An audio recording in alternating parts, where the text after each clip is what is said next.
Hey folks, Fernando doing a video for the Modern Survivalist, and in this case I have something super cool. This is the LPC folding knife from Sniper Bladeworks, and full disclaimer, I got this knife sent for reviewing, and usually when people ask about that or companies say, are you interested in this? My answer is usually no. I'm really not interested. If the knife or flashlight or whatever is not exciting and I'm not into it, then I just don't feel that you guys will. It's just the way it is. I have a ton of knives, I have a ton of great knives and stuff and gear, and it's not always the case that something excites me like this knife does. Now in this case it's different. Sniper Bladeworks, the designer is Lance Abernathy. He's a former cop, former SWAT sniper, and he won the Blade Show 2013 for a tactical folding blade, which was his LPC. LPC stands for Lance Personal Carry Knife, and that's what you get here.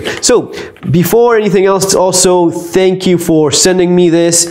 Nice touch, made for the Modern Survivalist, and it's just one out of 75 that were made. I know lots of folks were looking forward to getting one of these for reviewing, and getting picked, it's an honor, so hugely appreciated. So what you get is a beautiful, fantastic knife. I see why it won the 2013 Blade Show tactical folder and why it was in the cover of Blade magazine. And before I forget, the link for getting the knife, it's gonna be right there below if you want to get these. It's just a tad under 300 bucks, which sure, it's a lot of money, but if you compare to some other high-end knives, it's really not all that much. It's right there in ballpark with some of the ZTs, and it just doesn't compare in terms of design, quality, and that sort of thing, of exclusivity also. Let's be honest, it's a touch of that as well. You want something exclusive, you want something that it's premium. You're getting it here, no doubt whatsoever, and you have a very well designed, a fantastically well designed folding knife. So what is it that you have with this interesting handle that seems a little bit unorthodox, like does this really work well? What's the point of this? Well, let me explain. You usually have certain knives like the KR-TDI, for example, those small tactical fixed blade knives. It's just a little bit of a handle and a blade that just comes out, instead of being straight, comes out in an angle. Why the angle, or why the angle here? Well, the idea is to have a folder that allows you for quick deployment, for self-defense, for fighting, a tactical blade, right? If you have a straight blade, if you have like this, you have to bend your wrist a lot more so as to get it in the right direction. When this is already, the logic would be that when it's already bended like that, that's why these small bent blades are so successful, that like those tiny K-bar belt knives. That's the idea. It's very quickly for using like a punching motion, using it as a self-defense tool. At the same time, you see that goes on, and it has this choil, which 99% of the cases, I'm not a fan of choils. Whenever I see a choil, I'm being robbed of like an inch worth of blade. What's all that about? I just don't like it. Now in this case, it's been perfectly well executed, and it just works, and it just makes sense. Why? Well, because if you're going to be deploying the knife for, let's say, tactical use, you open the knife and you get it like this, and you have full extent, full reach, which is this far. It's going to be 4 inches, and the blade itself is like 3 inches. But in the practical use as a defensive tool, you have those 4 inches, which is great, and you have that angle, which I already explained the logic behind that. Now, let's suppose you have this as your everyday carry knife, like Lance does. Then in that case, if you have to use it for something else, you can just choke on it a little bit more, and you have your blade for fine detail. Usually not a fan of choils. 99% of the cases, I'm not a fan of choils, but in this case, I like it because it achieves what it's supposed to do. Using it like this for greater reach, and if it's being penetrating, it just doesn't matter if it's, if it has an edge here or not. Now, when I need to do more detailed work, so as to do a little bit more of a cut something a little bit more carefully, like cutting or making feather sticks or whatever it is that I need to cut, I can do that with this choil.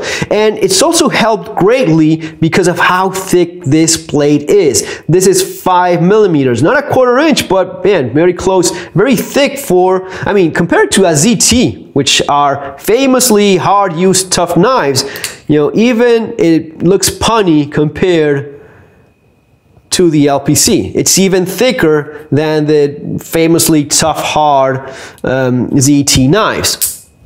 And that allows for this to happen. You see what is going on there? Instead of having the edge, which you typically see when you have this type of choil, you see that the edge extends itself all over here. So when I'm doing this, which is what the designer is asking me to do, I end up getting cut. I end up not doing that, because if I do it, and this, man, I have a number of bussy knives that have this thing going on. They have the choil. I don't like the choil in my bussy knives because I'd rather have an edge here and hold it like this. In this case, I have the angle, and here I go for a straight line, and I'm not getting cut as I choke on the blade because of how thick it is and how nicely this is rounded and formed. So this is beautiful and fantastic. Then you have S30V blade, very nice blade. It's almost like a spear point hatchet type of big chunky folder, which I'm all for it. No complaints there. A couple of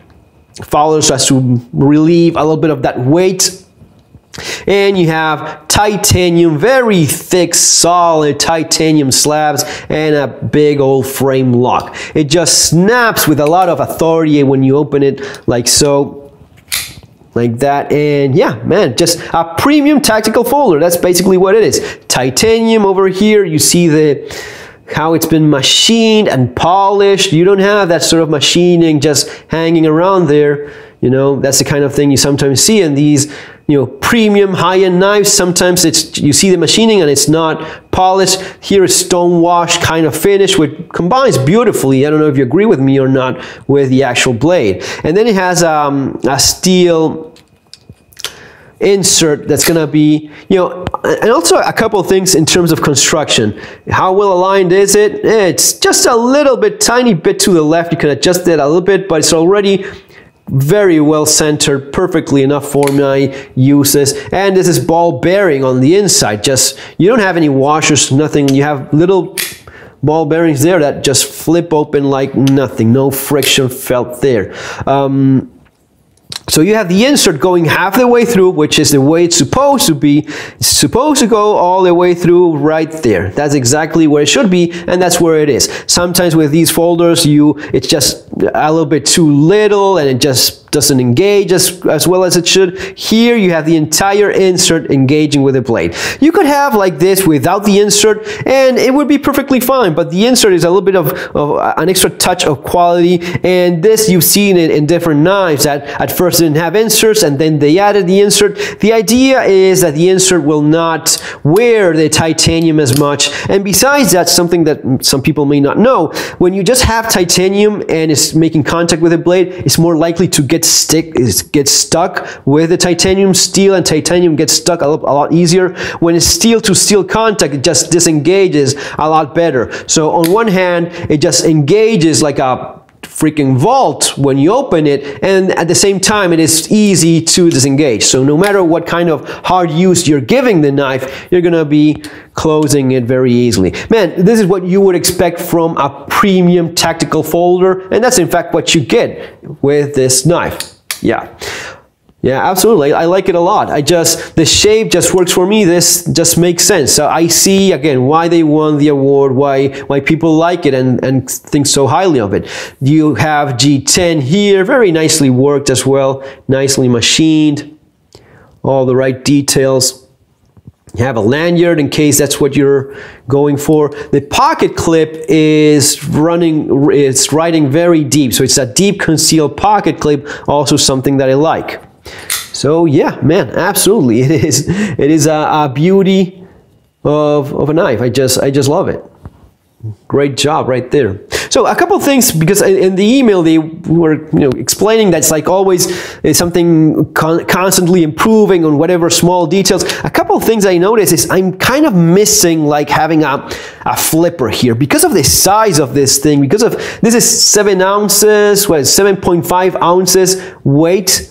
It's a chunky, it's a heavy, in spite of being titanium, it's a very solid, heavy folder, and the blade itself being as heavy as it is, I just wish I had a flipper here, really. I get it that some guys like the opening like that manually, but a flipper I would have loved a flipper right there. Would have just made it perfect for me. And also, give me another one. Make this completely ambidextrous, just to open it on either side. That would have been nice. Same for the pocket clip, one side or the other. I don't need the 4. Just a couple of holes here and a spare set of screws would have made this absolutely, completely perfect for me. But that's what you get when you spend this kind of money in a premium, award-winning design. Fantastically well executed as well.